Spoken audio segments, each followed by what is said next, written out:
Good morning trading, welcome to traders YouTube channel. कल की trade की एनालिसिस करेंगे। 14 नवंबर की जो ट्रेडिंग डे था, तो हमारा जो 1200 के आसपास लॉस हुआ है। बैंक निफ्टी में एक कॉल साइड पोजीशन बनाई गई, फिर एक पुट साइड पोजीशन बनाई गई। दोनों को समझेंगे कि हमने ट्रेड दोनों कब बनाई। तो सबसे पहले देखेंगे कि अगर हम बैंक निफ्टी की बात करें और दोनों को अगर हम साइड वेज ओपन करें, तो बैंक निफ्टी और निफ्टी को, तो यहाँ पर देखेंगे कि अगर मॉर्निंग सेशन की बात करें तो बैंक निफ्टी जो है थोड़ा सा मुझे ज़्यादा जो बुलिश लगा, क्योंकि वो हायर लेवल होल्ड कर रहा था। और फिर जब उसने एक ब्रेकआउट दिया, उसके बाद जब एक कंटिन्यूशन पर हमने ट्रेड बनाया, वहाँ पर हमारा एक ऐसा रेट हुआ। तो कंटिन्यूशन का ट्रेड क्यों बनाया, बेसिकली सिंपल है कि अगर हम यहाँ पर 10 की कैंडल का लो मार्क करें, वो जो है सस्टेन करता दिख रहा है। यहाँ पर अगर हम देखेंगे 10 का कैंडल, तो बहुत ही ज़्यादा जो है एक लाइक बिल्कुल हॉल्ट भी नहीं किया है जो निफ्टी में। सीधा जो है टॉप से एकदम से सेलिंग आई, सीधा बॉटम पर जो है सेलिंग आई है। अगर थोड़ा सा हॉल्ट करता और थोड़ा सा टाइम बताकर नीचे ब्रेक डाउन करता, तो हम वहाँ पर एक फुट साइड की पोजीशन बना सकते थे। बट देखिए कि ये एक नॉर्मल बिहेवियर नहीं है, ये भी एक नॉर्मल बिहेवियर नहीं है, कितनी बड़ी बिक छोड़ी है। बट ठीक है, डाइजेस्ट किया है, उसके बाद एक कॉल साइड की पोजीशन बना सकते थे। बट निफ्टी में कोई ऐसा मुझे सेटअप बनता दिख नहीं रहा था। बैंक निफ्टी में मुझे दिखा है कि जो है हायर लेवल होल्ड कर रहा था, फिर उसके बाद ब्रेकआउट आया, वहाँ पर एक जो है कॉल साइड पोजीशन बना सकते थे। बट वहाँ पर भी हमारा ऐसे हिट हो जाता है, क्योंकि टारगेट हमें नहीं मिलता इतनी छोटी कैंडल में। एक जो कंटिन्यूशन होता तो हमें टारगेट मिलता, उसी कंटिन्यूशन पर हमारा जो है कल का ट्रेड बना। पुट साइड की बात करेंगे तो पुट साइड हमने सिंपल है, यहाँ पर जब जो है एक यहाँ पर जो है एक डाउन साइड रैली आई, उसके बाद जो मार्केट का हल्का सा अच्छा खासा एक रिवर्स किया, उसके बाद जो है हायर लेवल जो है सस्टेन कर रहा था। उसके बाद जो है एक ब्रेकआउट हमें एक्सपेक्टेड था कि डे हाई के आसपास जो है जा सकता है मार्केट। और फिर वहाँ पर भी हमें जो है एक छोटा मोटा प्रॉफिट देखने को मिला, अराउंड 400 रुपीज़ देखने को मिला था। लेकिन वो भी रिवर्स होकर जो है अराउंड साइडवेज जो है क्लोज हो गया। तो ठीक है, छोटा लॉस हमने लिया। एक एक जो है लिमिट के अंदर लॉस होता है। 1000 रुपीज़ का मेरा जो है लिमिट होती है, कोई बात नहीं। 1300 की आ गए, 200-300 रुपये चलता रहता है। ठीक है, तो ये लिमिट के अंदर का लॉस था। तो अभी हम समझेंगे कि मेरा जो है आगे आने वाला प्लान क्या बन सकता है। तो सिंपल है, देखेंगे बहुत ज़्यादा जो है स्ट्रेच्ड सेलिंग आ रहा है, एक अच्छा रिट्रेसमेंट बाकी है। तो अगर हमारा सेटअप बाइंग साइड बनता है, तो हम बाइंग साइड के सेटअप को जो है आइडेंटिफाई करेंगे। वहाँ पर एक अच्छा हमें जो है एक दिन का हमें रैली देखने को मिल सकता है। अगर एक दिन का भी नहीं मिला, तो एक बहुत अच्छा रैली देखने को मिल सकता है, जो कि हमारा पहला टारगेट जो हो सकता है वो ये हो सकता है। और दूसरा टारगेट जो हो सकता है, वो जो है एक मेजर जो स्विंग है, वहाँ तक भी जा सकता है, बहुत आराम से जा सकता है। हमें आने वाले दिनों में एक मेजर रिट्रेसमेंट अवेटेड है। सेम बैंक निफ्टी में हम देख सकते हैं कि बैंक निफ्टी में भी जो है एक स्ट्रेच्ड यहाँ पर जो है सेलिंग आया है, कोई मेजर रिट्रेसमेंट नहीं आया। अब आप कहोगे कि ये भी एक रिट्रेसमेंट है ना। बट देखिए, जो ये सेलिंग है, इसको एक रिट्रेस किया है, बट ये माइनर रिट्रेसमेंट में मैं इसको काउंट करूंगा, वो सस्टेन नहीं हुआ। ठीक है, अगर हम मेजर स्विंग्स की बात करें, तो ये एक मेजर रिट्रेसमेंट है, ये एक मेजर रिट्रेसमेंट है, ये भी एक हल्का फुल्का आप मेजर कह सकते हैं कि ठीक है, एक अच्छा मोमेंटम दिया है। तो यहाँ पर भी इतना बड़ा एक जो है रिट्रेसमेंट बनना चाहिए, फिर उसके बाद सेलिंग कंटिन्यू नहीं होगा, वो अलग बात है। ठीक है, यहाँ से ट्रेंड रिवर्स होगा, मैं ये नहीं कह रहा हूँ, बट क्या एक अच्छा रिट्रेसमेंट बाकी है।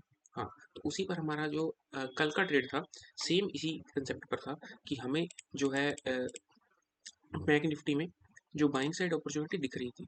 ठीक है, क्यों? क्योंकि वो हायर लेवल जा रहा था, निफ्टी नीचे जा रहा था, बैंकिंग स्टॉक्स ऊपर जा रहे थे। बैंकिंग स्टॉक अच्छा हमें जो है मोमेंटम दे सकते थे। इसीलिए हमने जब ये सस्टेन किया, तो हमने एक अच्छा जो है एक बुलिश साइड जो है ट्रेड पंच किया। देखिए, सिंपल बात है कि अगर इतनी सेलिंग आ रही है और आप फिर भी सेलिंग का ट्रेड बना रहे हैं अगले दिन, है ना, तो ठीक है, सेटअप है, मैं पंच करूंगा, मैं भी पंच करूंगा सेलिंग का ट्रेड। बट क्या प्रोबेबिलिटी उतनी हाई होगी? नहीं होगी। मैं क्वांटिटी अपनी आधी कर दूंगा। ठीक है ना, कि पहले मैंने पंच किया, तो आधी क्वांटिटी से मैंने 50% क्वांटिटी से मैं पहले पंच करूंगा। फिर जब एक और कंफर्मेशन आ जाएगी, ये पुल बैक आ जाएगा या कुछ ऐसा, एक और हेल्दी कैंडल बन जाएगी रेड, तो मैं एक दूसरी क्वांटिटी जो है पंच कर सकता हूँ। ठीक है, वरना मैं अपनी 50% क्वांटिटी से बुक करके निकल जाऊँ।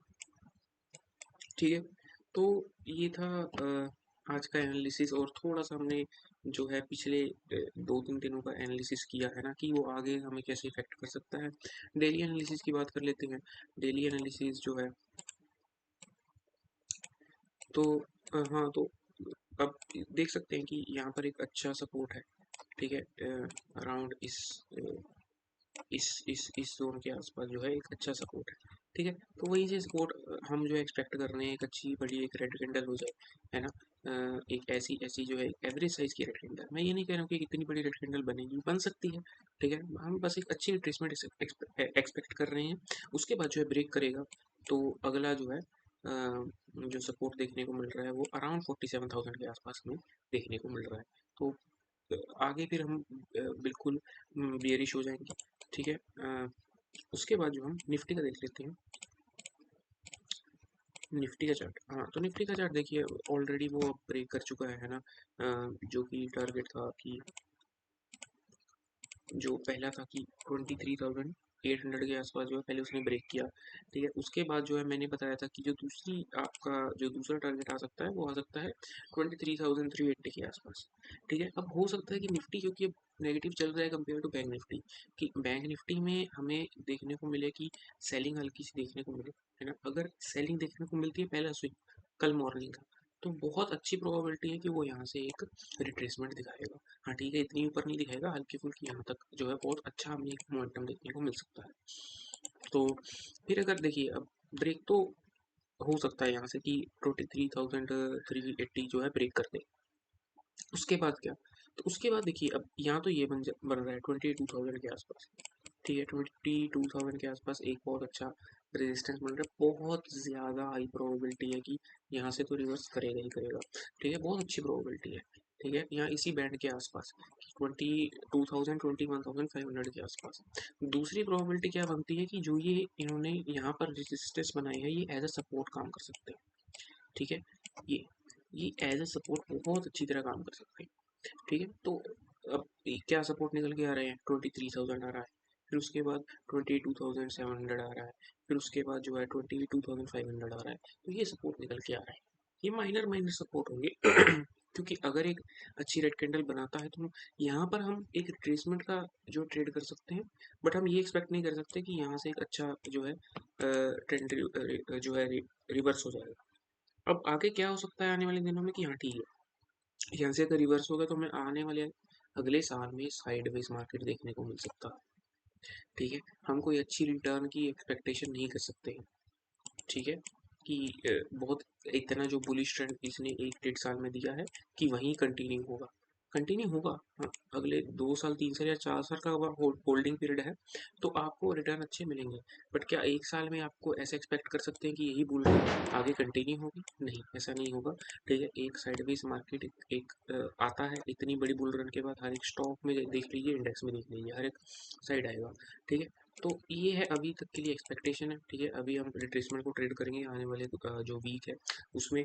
और डेली एनालिसिस के लिए आप ट्रेडर एच यूट्यूब चैनल को सब्सक्राइब कर सकते हैं, वीडियो लाइक कर सकते हैं और कमेंट ऑन कर सकते हैं अगर आपको वीडियो अच्छी लगी। Thank you for